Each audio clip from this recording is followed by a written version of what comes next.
Okay, let's go ahead and put a second illustration on here. We've got enough room to put both of these on here. What the convention is when you're putting a number of different floor plans on one sheet is you put the lowermost floor plans at the bottom and then each subsequent higher drawing above it. In this case, we only have really two floor plans that we're really concerned with, not counting the foundation plan or the roof plan. So I just put O2 entry level up here, and I'm going to put the plan for O1 lower level just in here. I've been improvising this. I wasn't sure if I'd be able to fit two or not in here. So let's give that a try. So let's go ahead and bring in O1 lower level. Let's do the same thing. Let's click it, but hold the mouse button down and bring in O1 lower level, and we'll just put it right there. And we'll just kind of click it right there. And then we can kind of maneuver this thing. Watch this. As I get close to the first floor plan, can you see that blue dashed line showing up? That's telling me that these floor plans are perfectly aligned. When you see that blue dashed line, this floor plan and this floor plan are perfectly aligned. This kind of stuff just makes laying out the pages that much easier. So I've got this aligned the way I want to. There's that blue line showing up. I'm going to use the up arrow just to ever so gently push this up just a little bit more. And I'm going to kind of, I'll worry about the section cuts in a minute here. I'm going to right click and say activate view. I'm going to look for those three boxes in a row. I'm going to put a check mark in all three boxes. I'm going to hit apply. I'm going to wheel out just a little bit. And again, I'm just going to bring these in just a bit.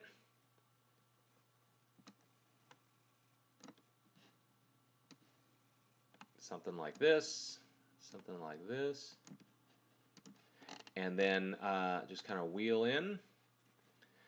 While my view is activated, I can actually click on this section flag and see if I can kind of pull it down just a little bit like that. So it is showing up within my drawing here.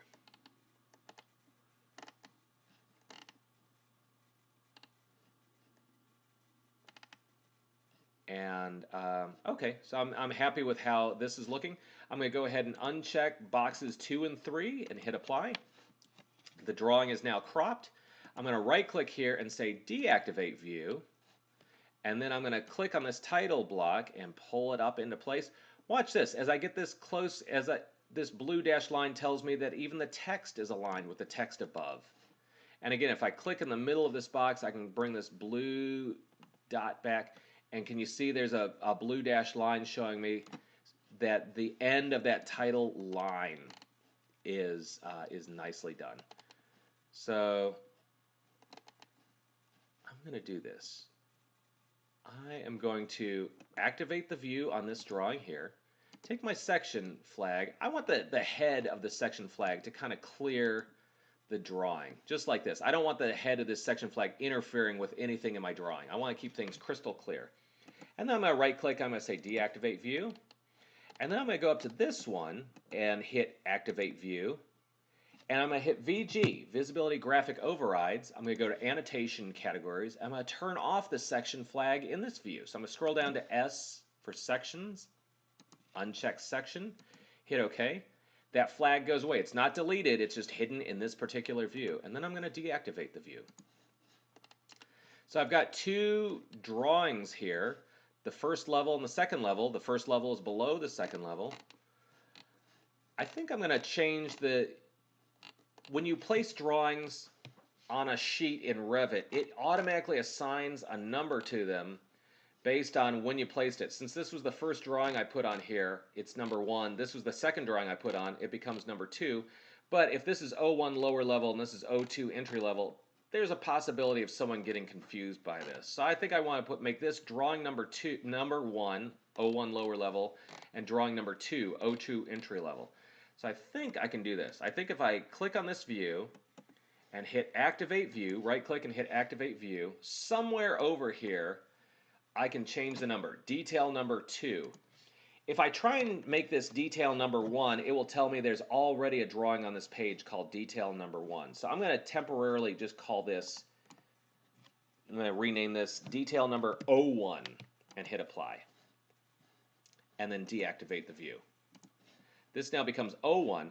Now I can go up here to this drawing and hit Activate View and go to Detail Number and change this to 2. There is no number 2 on this page anymore, so I'll hit Apply and then right-click and deactivate the view. This is now number 2, O2 entry level.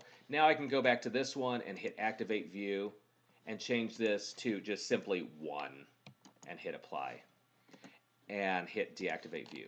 So now I've got 2 pages, 2 illustrations on the same page. They have numbers that kind of align with what we're calling the levels. It just makes a little more sense. So this is the kind of thing that you could then turn in for an assignment. Hit Control S, save your work. And what you want to do at this point is, in order to make this into a PDF that you can then submit to eCampus, we'll just go to our blue R over here, and I think we can just export it as a PDF. So go to the blue R, go to the drop down, go to Export, and let's see if PDF is on here.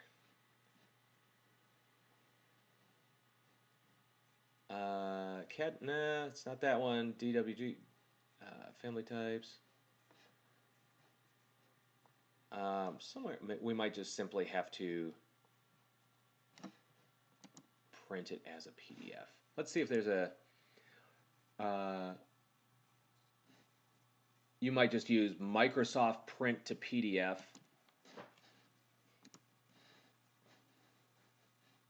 And just browse for a location. Let's see, we'll go Properties, we'll say Landscape, we'll go to Advanced, we'll set this for Tabloid, which is 11 by 17, we'll hit OK. We'll hit OK. I'm just going to put this on my desktop for lack, and I'll call this House on the Hill dash, what are we calling this? A101, A101. PDF, save it. Current print range, current window. Let's go to Setup and just see if there's anything I'm overlooking here. Tabloid, Landscape, Center. Where it says Zoom, instead of Fit to Page, I just say Zoom to 100% of the size. Over here, Raster Quality High, that's what we want. Colors, let's just say black lines. Our drawing should be a series of black lines. We don't want any colors here. I think we're good if I hit OK. Do I want to save you might save these for printing up future Revit projects. I'm going to say no, and I'm going to hit OK. And it's going to ask me what we want to call it. I think I said House on Hill A101. If you look in the lower left-hand corner, lower right-hand corner of your screen, it assigns it a number here. And we'll just hit Save. Now if I go to my desktop, I should be able to see there's the PDF. House on the Hill came in nice and neat. This is a PDF you could now upload to eCampus. One other thing we'll look at here is some of the stuff you can just type in. You could unnamed. You could type in your own name. Me, I'm Doug Vale dash house floor plans, and hit enter. There you go. So you can kind of type it. A101, this is what Revit, the number Revit assigns the first sheet. If I were to go back to sheet files and add yet another sheet, if I click on the plus there, there's A101. I could go to Sheets All and do a new sheet, and that new sheet would be A102. So it continually updates the page number. So, and again, I could just do, I could type in a new name, project name. We'll call this House on Hill. And we're good to go. I'd say go ahead and hit Control S. If you made changes, just go ahead and print it as a PDF in the same way that you did, and just overwrite the previous print that you just made. Other than that, that's pretty much how you put drawings onto a title block sheet. Hit Control S to save your work, and that concludes this video.